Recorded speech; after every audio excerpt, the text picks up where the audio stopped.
Good afternoon, everyone.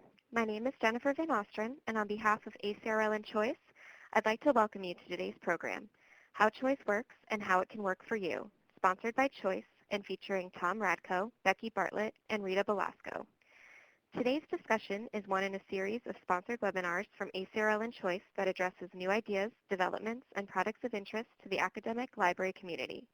Free to users, these structured 60-minute live presentations provide the opportunity for interactive discussions of important new issues and developments in academic librarianship by librarians, vendors, authors, and other interested stakeholders.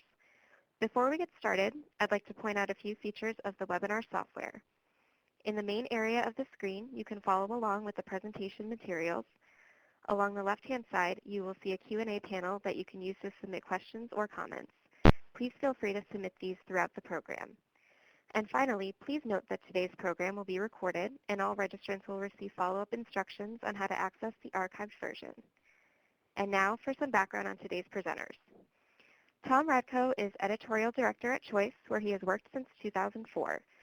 Prior to Choice, he worked in book publishing for 30 years at a variety of university presses, Chicago, Rutgers, Oklahoma, Nevada, and Wesleyan, serving as director at the last two, and commercial houses, Humanities and Allison.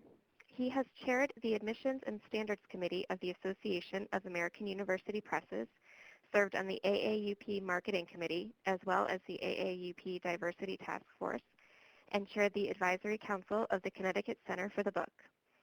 Tom has served on the faculty for several writers' conferences, and he is committed to the notion that publishing is a viable and valuable calling. Next, we have Becky Bartlett. She has been a humanities editor at Choice for 22 years, during which time she has assigned and edited approximately 30,000 reviews. In addition, she has commissioned and edited some 40 bibliographic essays, edited 3 collections of Choice's outstanding academic titles, and the last 2 published by ALA Publishing, and overseen the University Press and interdisciplinary features. From time to time, she writes guest editorials, often taking the opportunity to elaborate on the review process and the many talented staffers involved. And finally, Rita Balasco has worked at Choice since 1994. She started off as a Choice freelancer, proofreading reviews. 6 years later, she traded the red pencil for a PC, becoming the Choice Reviews Online, or CRO, customer service rep. She has been involved in the development and implementation of 3 CRO versions. Rita has attended more than 30 conferences, giving CRO demos at the Choice booth and meeting one-on-one with customers. She is a skilled listener who forms personal relationships with her customers and welcomes their feedback. With that, I'd like to turn things over to Tom. Thanks very much, Jen. And special thanks to all of our participants for choosing to spend an hour of our St. Patrick's Day with us for a webinar that we've titled How Choice Works and How It Can Work for You. As Jen mentioned, I do have a background in university press publishing, some 30 years in the business. And over the years, it struck me, whether we're talking about how the university press functions or how Choice functions, there inevitably seems to be an interest in what goes into the making of the organization. So, to satisfy any curiosity, we decided to arrange a webinar that acquaints you with what makes Choice tick. Our goal today is to step back and take a look at the big picture, framing a publication that is more than 50 years old. Our goal is to strip away any lingering mystique that you can have behind the editorial process here at Choice, and to reveal the importance of going digital in the digital age. We also want to leave some time for questions at the end of our presentation. For my own part of the presentation, I've chosen to break down the big picture into 5 subcategories: about Choice, why use Choice, Choice the connector, rebuilding the brand, and Choice editorial content. First, about Choice. Choice is a publication of the Association of College and Research Libraries, ACRL, a division of the American Library Association, ALA. Founded in 1940, the ACRL is a professional association of academic librarians and other interested individuals dedicated to enhancing the ability of academic library and information professionals to serve the information needs of the higher education community. Choice has been in continuous publication since March 1964 and is now available in 3 formats: as physical magazine, on cards, and in database form as Choice Reviews Online. Why use Choice? At its heart, Choice is a source of intelligent metadata. As such, it plays at least 2 important roles in academic libraries. First, it serves as a collection development tool by providing library staff with authoritative, impartial assessment of new scholarship.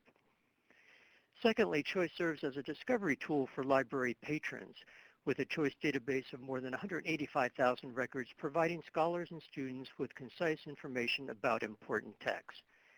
Teaching faculty can use Choice for bibliographic research, for course design, and student assignments.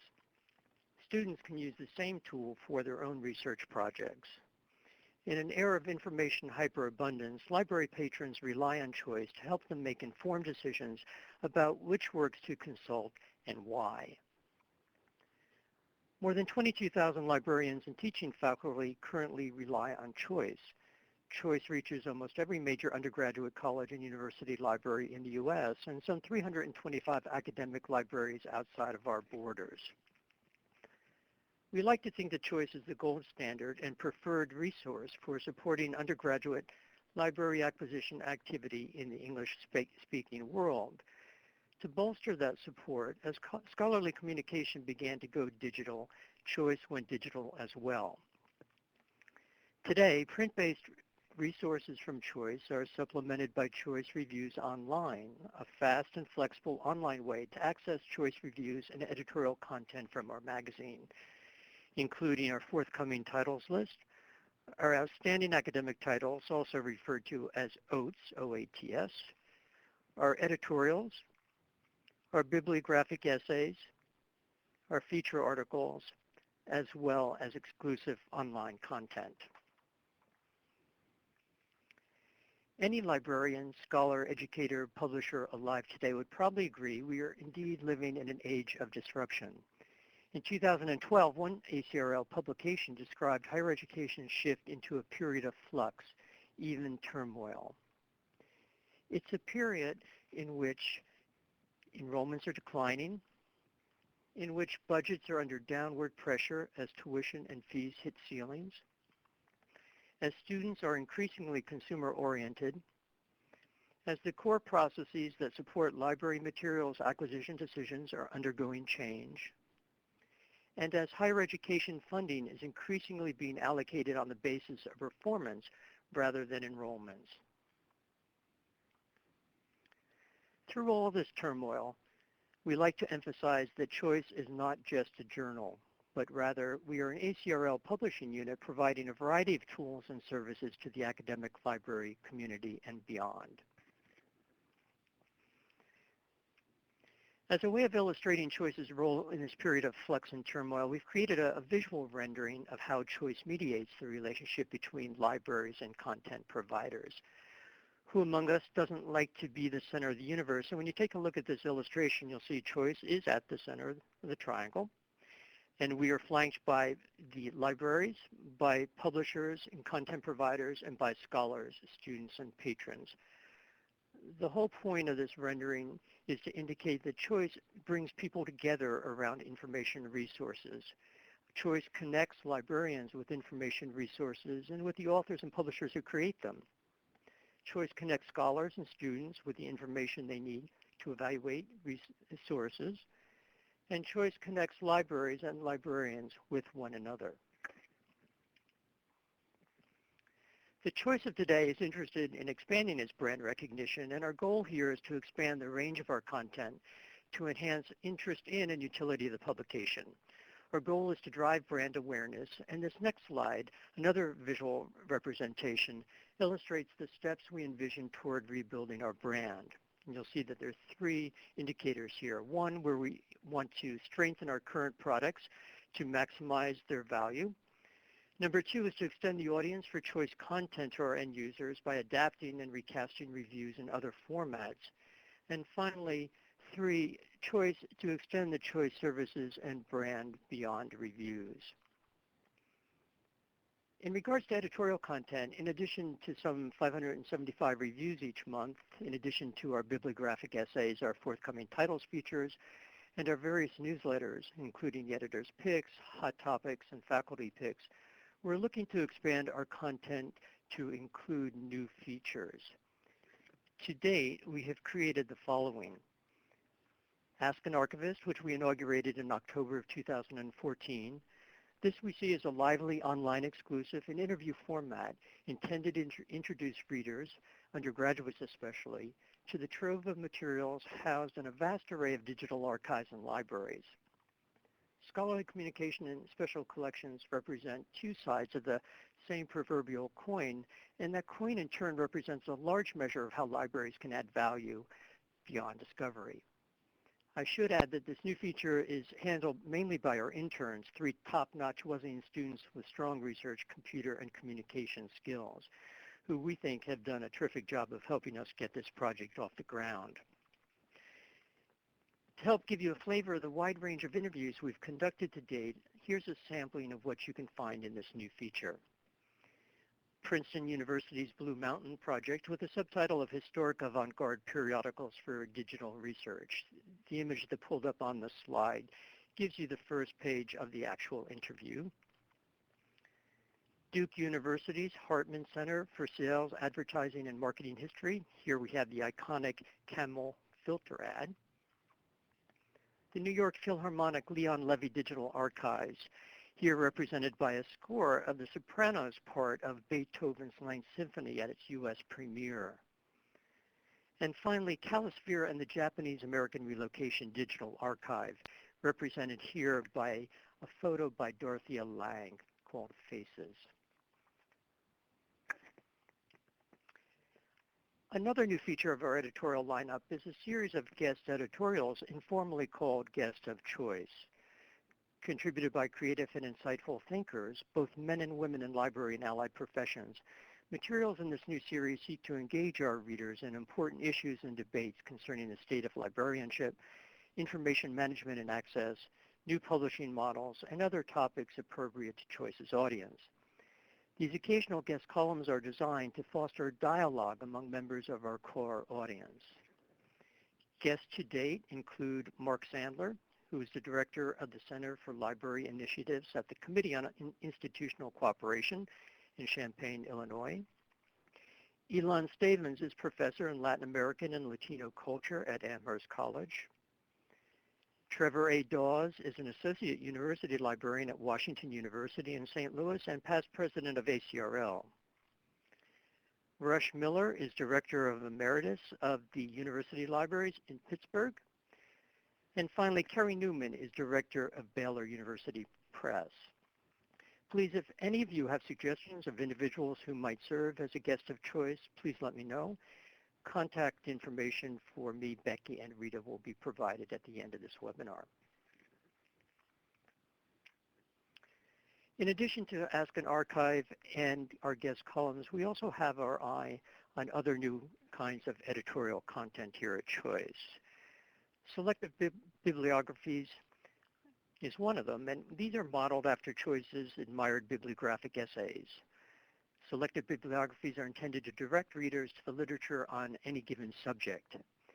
Selective but not exhaustive, each bibliography focuses on a timely or emerging topic with the purpose of giving the reader a sense of the full expanse of the literature. Our first selective on U.S. Latina literatures appears in next month's issue. Additional forums, these are conversations published twice annually about issues of concern to academic librarians and publishers. Our intention here is that the forum provides content that can be converted into webinar presentations, not unlike the one we are featuring today. Community colleges, here we're thinking about sidebars or feature columns or guest editorials or all of the above, all revolving around issues of particular interest to two-year colleges. Library Science Reviews, our intent here is to expand the value of Choice to our subscribers by reviewing more titles in the area of library science, perhaps even dedicating a section of our publication to this area. Webinars, I'm very pleased to say our ACRL Choice webinar program, viewed as professional development resources for librarians, is meeting with great success, and we look forward to developing this program over the coming months. And finally, enhanced database reviews. We're paying particular attention to digital resources. So the enhanced database review component refers to our fledgling efforts to start a database review publication with longer, more analytic reviews of subscription databases. In looking ahead, our goal is to emulate the success of Outstanding Academic Titles brand by creating an analogous choice review service and brand for open educational resources, or OER. As we venture into this territory, what we hope to do is explore it and think about creating assessment rubrics, about developing a scoring matrix, and creating and maintaining an OA publisher database. Finally, we are counting on Choice's many strengths to help us grow, morph, and prosper while staying true to our central mission. Among those perceived strengths are our strong editorial and project management resources, our robust back-office publishing system, our structured data with more than 185,000 records, our deep knowledge of the academic library market and culture, and our strong affiliation with ACRL and ALA. We're also keeping a close watch on potential opportunities for Choice. These include build brand recognition, grow the need for end-user discovery tools, maintain excellent publisher relations, and finally, the opportunity to navigate disruption in library and publishing markets, creating opportunities for small-scale solutions providers. So with all this in mind, we look forward to adding many, many more years to Choice's 51-year run. That's about it for my part of the presentation, so now I have the pleasure of passing the baton to my colleague and fellow editor, Becky Bartlett. Becky? Thanks, Tom, and hi. Thanks for joining us and for your interest in Choice. My name is Becky Bartlett. I've been a subject editor at Choice for more than 20 years. As my first slide indicates, I'll be talking primarily about how Choice reviews come to be. At the end of my allotted time, I'll briefly discuss the feature content of Choice. I want to stress first that producing Choice editorial content is a group effort involving hands-on contributions by the vast majority of the staff. Though I'll be talking about the largest piece of the production, the editor-reviewer piece, many individuals contribute to making the editorial process work smoothly.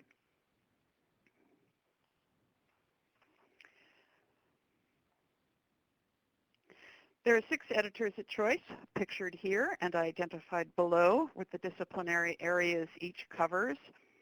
All of the editors have advanced degrees, among which are 4 MLSs, and 2 of us, Tom and I, brought to Choice extensive experience in publishing and editing. Collectively, we have some 65 years of experience, with an individual tenure ranging from several months in the case of our new reference editor, who joined us when our longtime reference editor retired earlier this year, to more than 22 years and counting, a record I am proud to claim, having joined Choice in 1993. When it comes to being an editor at Choice, it's all about the relationship with the reviewers, specifically the 3,140 active reviewers at last count across all disciplinary areas. Of those 3,140, about 400 are reference librarians, and they handle all reference titles, of course. The remaining 3,500 plus reviewers are faculty working in the classroom. Assigned to a particular editor, depending on their discipline, faculty reviewers handle all non-reference titles, monographs, collections, and the like. Every reviewer has a profile in Choice's robust back-office publishing system. The most important information on the profile is, of course, the reviewer's areas of interest, what subjects they are interested in reviewing. In addition, the profiles reveal when reviewers are available to review, fall, spring, summer. Sometimes they even specify particular months in those areas, and how many titles they can review. An average reviewer takes on 3 to 4 titles in the course of an academic year. Some reviewers do a lot more, others do 1 or 2 titles. Once a year in the spring, we ask reviewers to update their profiles, i.e. amend them as necessary, and let us know about their subjects and reviewing schedule for the next academic year. The reviewer pool is an ever-changing thing, though some reviewers have been with us for a very long time. We receive applications from reviewers, from about 250 prospective reviewers a year, the majority of whom we invite to become reviewers. In calendar year 2014, for example, we accepted 192 new reviewers. In terms of qualifications, we require that reviewers be affiliated with a college or university, and that they have experience with undergraduates and undergraduate curricula, be it in the library or in the classroom. Many reviewers come to us on their own, but the editors are also vigorous in reaching out to potential reviewers in their areas. So if you're interested in becoming a reviewer, please contact me. The information for reaching me will be on the last slide, and I will tell you how to go about applying. The editors pride themselves in maintaining collegial relationships with their reviewers. We're all in regular email contact with them. I typically talk by email with about 10 to 15 reviewers in the course of a day. These relationships are critical to the work we do, not least because reviewing for choice is a labor of love. Reviewers are not paid, though reviewing does give them access to the most up-to-date scholarship. Identifying titles of interest. First, a definition of title. For the purposes of this discussion, a title is a print book or a digital resource, ebook, website, database, and so on. We review from the finished product. In the case of books, this means that we review not from galleys, but from the finished book, because we want reviewers to evaluate books in terms of their scholarly apparatus, illustrations, and other enhancements to the basic text, as well as their subject matter. In the case of digital products, we review them only after they have stabilized and include a critical mass of material. Whereas editors seek out digital resources in a variety of ways, but especially from reviews, for example, in the Charleston Advisor, we get our books directly from publishers, primarily automatically based on our profile. But we also request books from publishers, from trade publishers, as well as scholarly presses. We discover these through publisher catalogs and notifications. We discover them through reviews, for example, the New York Review of Books or the Chronicle of Higher Education. And we discover them through the scholarly grapevine, word of mouth, including from our reviewers. We also now assign ebooks on reviewer request or because of special circumstances. Suffice to say, we receive a lot of books, some 24,000 in the course of a year. That's 2,000 a month. So they can be tracked through the editorial process. All books are logged into our publishing system in the mail room, a corner a very small corner of which I might add is pictured here, and then distributed to the editors according to LC classification. Selecting titles for review. Well, reviewing as an enterprise is as much an art as a science, but that said, we do have a detailed selection policy, which has overall criteria and criteria by disciplinary section. I've put a link below to the selection policy, and there you can find the long version. I'm prepared to give you the short version, though, and it entails 3 basic criteria.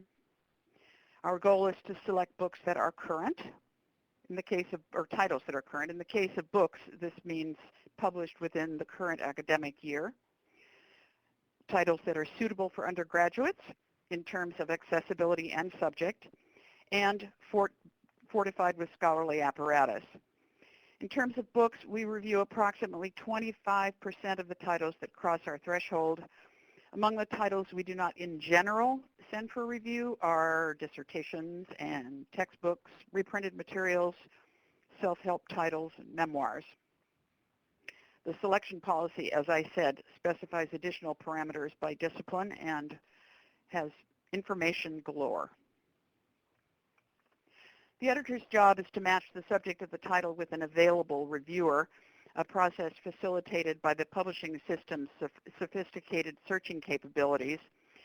As I said earlier, the reviewers call the shots, supplying in their electronic profiles the what, when, and how many of their reviewing. We search the publishing system by keyword and discipline, but have the option of limiting our searches to reviewers who are available and willing to accept an assignment. In the best of all possible worlds, would that we lived there more often, a search will immediately identify the perfect reviewer, and the reviewer will be available. In a less perfect world, for example, when an editor is not confident that the title is within the reviewer's areas of interest, we may email the reviewer querying him or her about the suitability of an assignment. But once the match is made, the title is assigned electronically. The bibliographic entry is pulled from OCLC, and the assignment goes to the mailroom, where it is out the door the next day. The reviewer then receives an email notification that an assignment is on its way.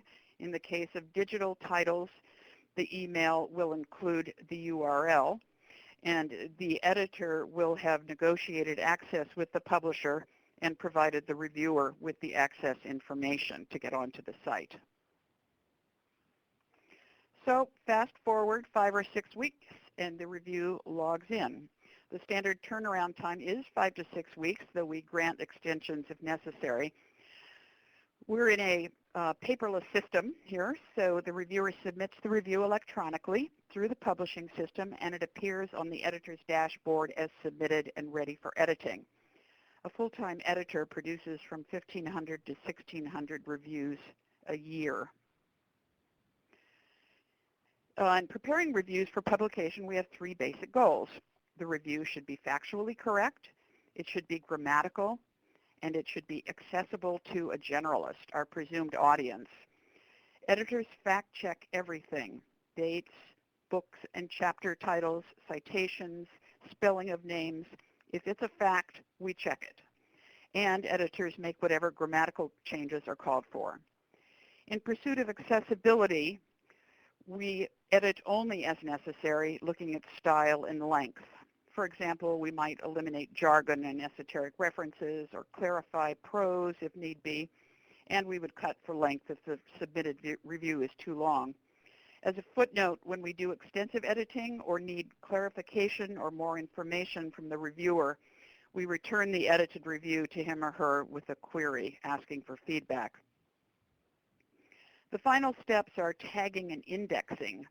We assign a recommendation level and select readership levels. These 2 elements make up the summing up statement at the end of every review.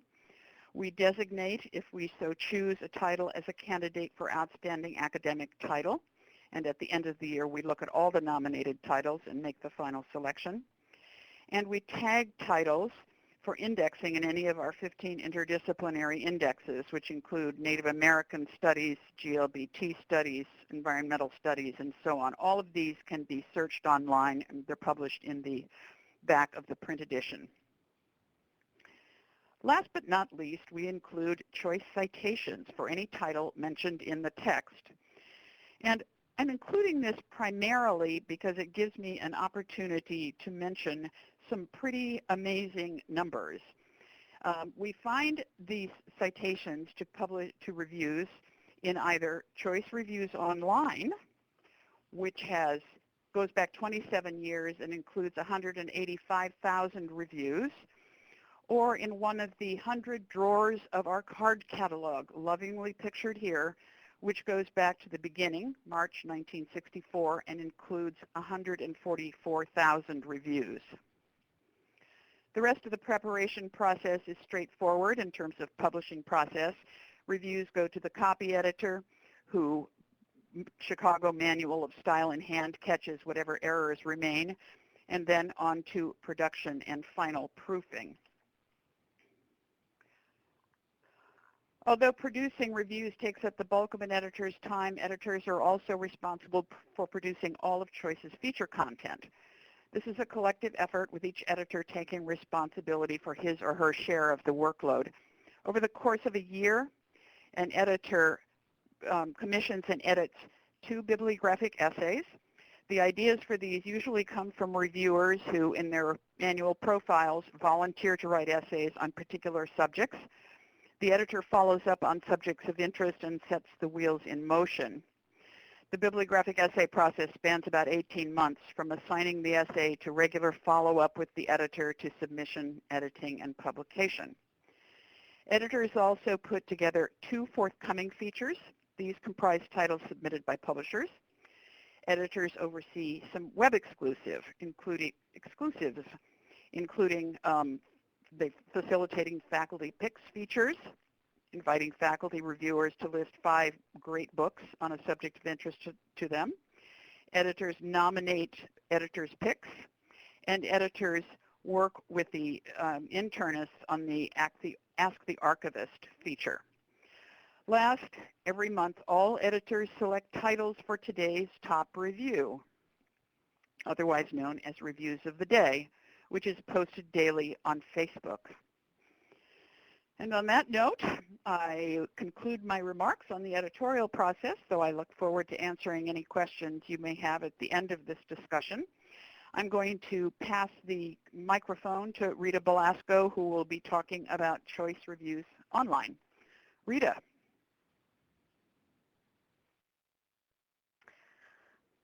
Thank you, Becky, for that great tour through the editorial process.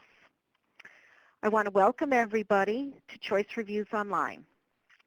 As Jen mentioned, my name is Rita Balasco, and I've been the Choice Reviews Online customer service rep for 15 years. These are the 5 topics that I am going to be covering for you today. During these last 15 years, I have seen Choice Reviews Online undergo many changes and grow. I'm going to start off by giving you Choice Reviews Online in a nutshell. Choice Reviews Online, also known as CRO, is a searchable database providing access to over 185,000 reviews. It was our goal with this version of CRO to provide a tool that would make your busy work lives easier. You can also see our CRO homepage right here on this screen. CRO contains all of the content of the print version of Choice, plus more. The online offers web-exclusive features, functionality that makes it possible for you to set up searches and alerts for what interests you. It enables you to share information with your community and access a wealth of content.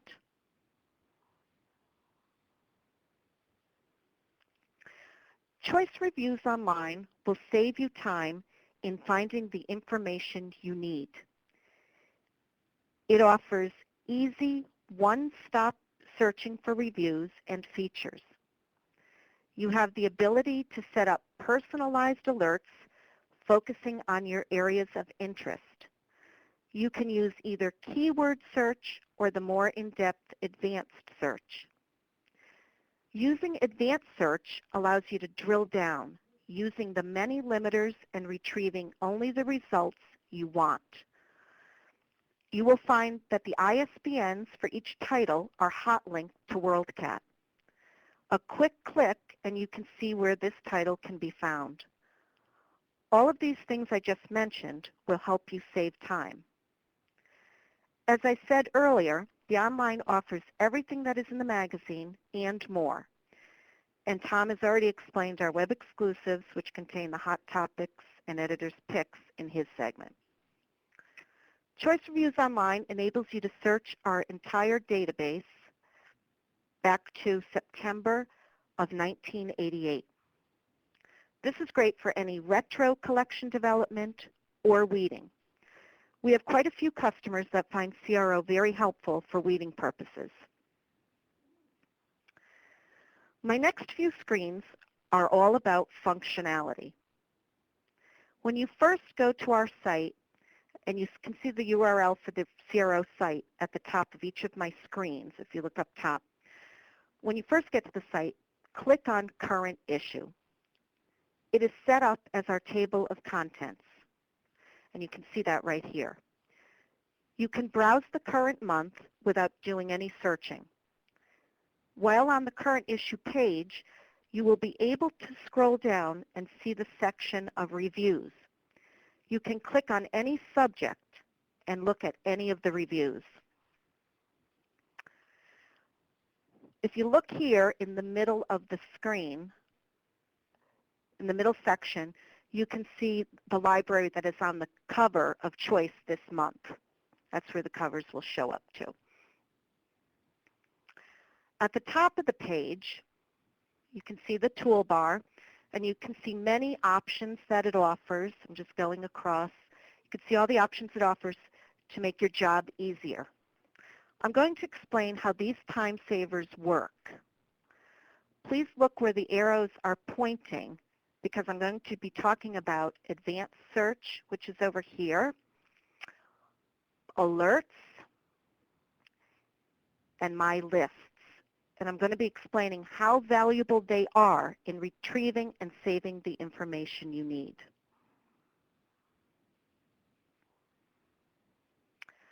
Okay, this is a glimpse of our advanced search page. This page shows you the many options CRO offers for searching. As you can see, it allows limiting searches by numerous criteria, including subject headings, readership levels, recommendation statements, format, LC classification, and interdisciplinary categories. So there's a lot to choose from. You can see in this screenshot that you can adjust your results to show full text or bib citations only.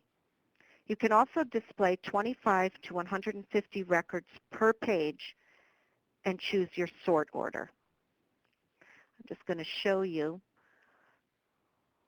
That is all right here in the display area. Okay.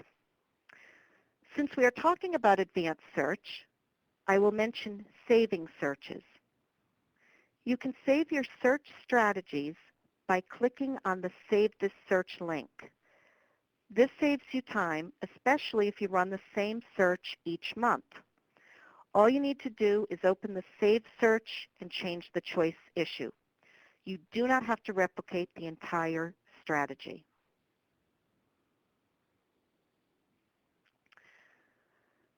Most faculty, librarians, staff, and publishers are interested in what titles have been recognized as an outstanding academic title. You can pull up the OAT list for any given year by using Advanced Search. There is also an Outstanding Academic Titles link throughout the site that leads you to the 6 most recent OAT lists. Using this link is another way for you to save time. While I'm here, I want to mention on this page that this page is showing the results of an OAT search, and the OATs are flagged in yellow. This view is set as the bib citation display. However, when you look at these two records, you will notice that you can also see the extract or click on the full text link. This enables you to see individual records in full text. So it is very easy to adjust the display and view the content. One of the most important things you can do to help make your job easier is create a monthly subject alert.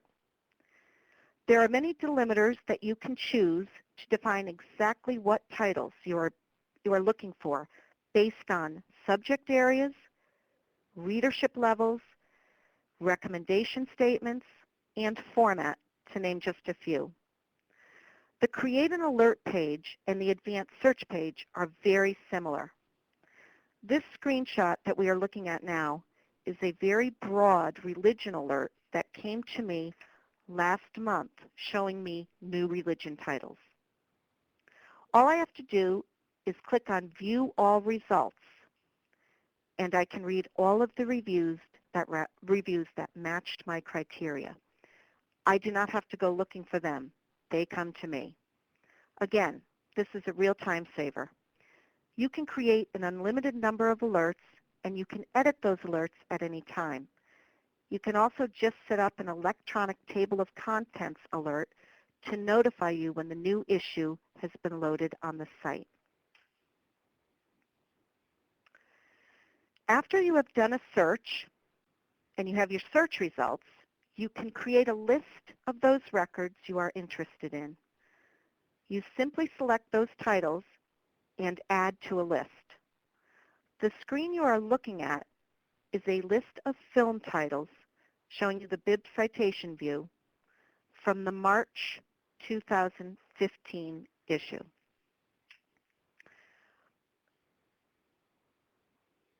As I mentioned earlier, in the middle here is where you can adjust the display if you want to see the list with full text reviews.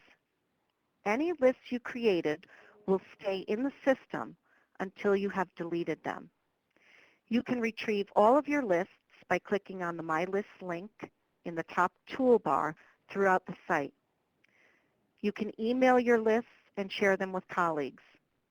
These lists can be edited and used for selection and purchasing.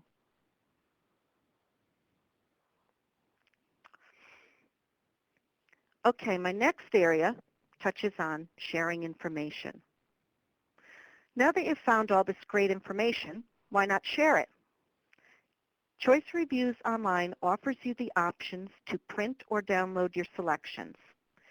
You also have the ability to email full-text features or reviews to your colleagues, staff, and students. It is an easy way to work together and keep up with new titles in your area. We welcome our users to submit a comment using the comments link that you will find on the site. And we invite you to visit us on Facebook and Twitter and see what is new at Choice.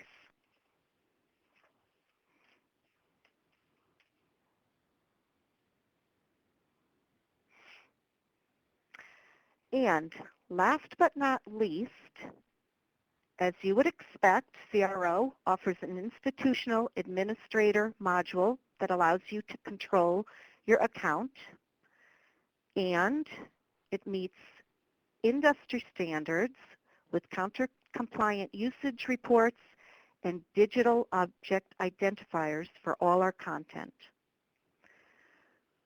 We welcome you to check out our 14-day trial, and it is free, and the information is right here. And that wraps it up for me. I am done now with my tour of Choice Reviews Online, and I hope you enjoyed it. And now I am going to ask Tom Radko to come back and join us to lead the Q&A. Thank you very much. Tom? Thanks, Rita. We did promise to allot some time for fielding questions, but before we do, I wanted to highlight contact information for me, Becky, Rita here at Choice. Please feel free to send us your emails after today's webinar with any suggestions, comments, questions, or concerns that help to keep the conversation going between Choice and our readership. I see we have a few questions. I will direct them to the appropriate colleague here. The first one is going to Becky, and the question reads, do you ever decide not to publish a review once it is written and submitted? Becky? Yes, we do, but it's rare. One circumstance that immediately comes to mind is a situation of conflict of interest. We try very much to avoid conflicts of interest when in assigning books, and we hope that our reviewers, if they they do have a conflict of interest, will get back to us and say, hey, that's the author is my niece, or whatever the case might be. But sometimes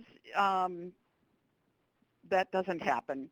So we would perhaps not, we would certainly not review a book or publish a review that revealed a conflict of interest between the reviewer and the subject or author of the title reviewed. In these circumstances, we would notify the reviewer, acquire another copy of the title in the case of a book, and assign it to another reviewer. And the only other circumstances I can think of is we occasionally opt not to publish a review that is extremely negative or not recommended, not specifically because of the negativity, but rather because we have space for only so many reviews, and we prefer to give that space to reviews of more worthy titles. So those are just a couple of instances. Okay, thank you. Looking at the questions, the second one is addressed to me. And the question reads, was there any adjustment that you had to make in your move from University Press Publishing to Choice? Well, Choice, we have approximately 25 staffers here at Choice, so if I equate that with University Press World, it's about the same size as a medium-sized university press. There are some similarities between the two types of organization.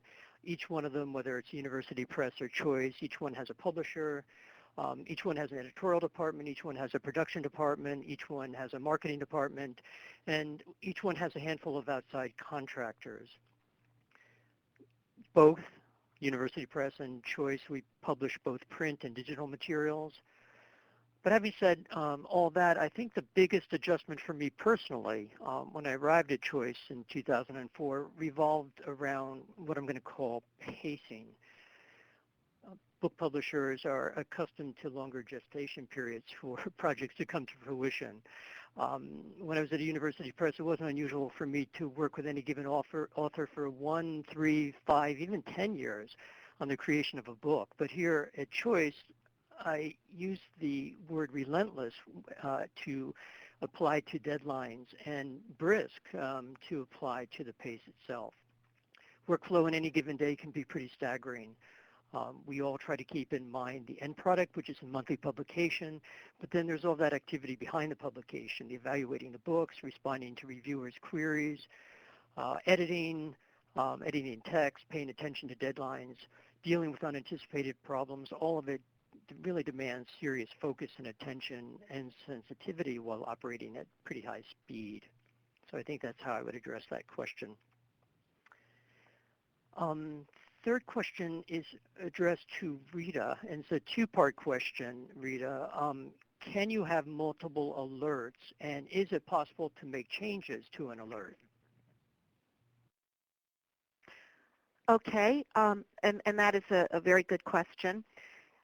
Yes, you can have multiple alerts. You can have as many alerts as you want going to your same email address. I find them easier myself to manage. I break mine down by subject. So I set mine up according to subjects, but you can have multiple alerts. And you can certainly check out and test your alert, and the way you're going to do that is you would use advanced search, because the advanced search screen and the setting up of the alert screen are very similar. They have the same criteria. So what you would do is go into advanced search and run the search using the same criteria. Just make sure that the choice issue month is the current month, and you run the search and you're going to see what the results are, what kind of titles are going to come in. And at that point, if you want to change your alert, you can certainly do that by clicking on the Edit Alert link. And Thank you, Rita. That's it. Yep, no Thank problem. you. There are just a couple more here. The next one goes back to Becky, and the question asks if you could please flesh out the outstanding academic title selection process. Sure. After we've closed the December issue in the fall, each editor gathers all the reviews he or she nominated as candidates for an OAT designation for all the issues of the given calendar year.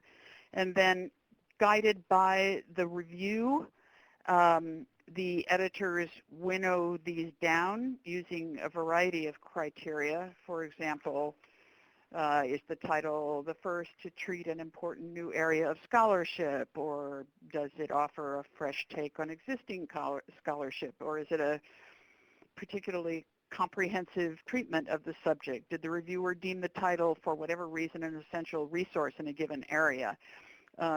Affirmative answers to those questions would be likely to get the title on the outstanding academic titles list. That's it on that. Thank you, Becky. There's one that I'll take here in reference to the Ask an Archivist feature. And the question is, what other archive special collections do you have on tap for this feature? It's good that I'm sitting at my desk with all my production calendars handy for easy reference. Some of the other ones we have on tap include one from the University of Nebraska. There's a yearbook collection. We have a collection from Stanford, which is the French Revolution Digital Archive. We have one from Queens College, which is the Civil Rights Archive. We have one from Baylor University on 19th century women's poets collection. And we have one on First World War poetry digital collection. Those are some of the ones that are coming up. We try to map out a 12-month calendar, so that because the months and the cycles roll around pretty quickly, we want to be guaranteed that we have something lined up for each calendar month. So that's the response to this question. I'm looking at the time actually, and I think that's about all the time that we have now for questions. If I haven't addressed your question, I'll be happy to do it after the presentation through an email. If you want to email me the question, I'll give you a personal approach to it. But before turning the mic back to Jennifer, I did want to say just one last thing, and I want to bring my screen here, about our website on Choice 360. What I wanted to do is to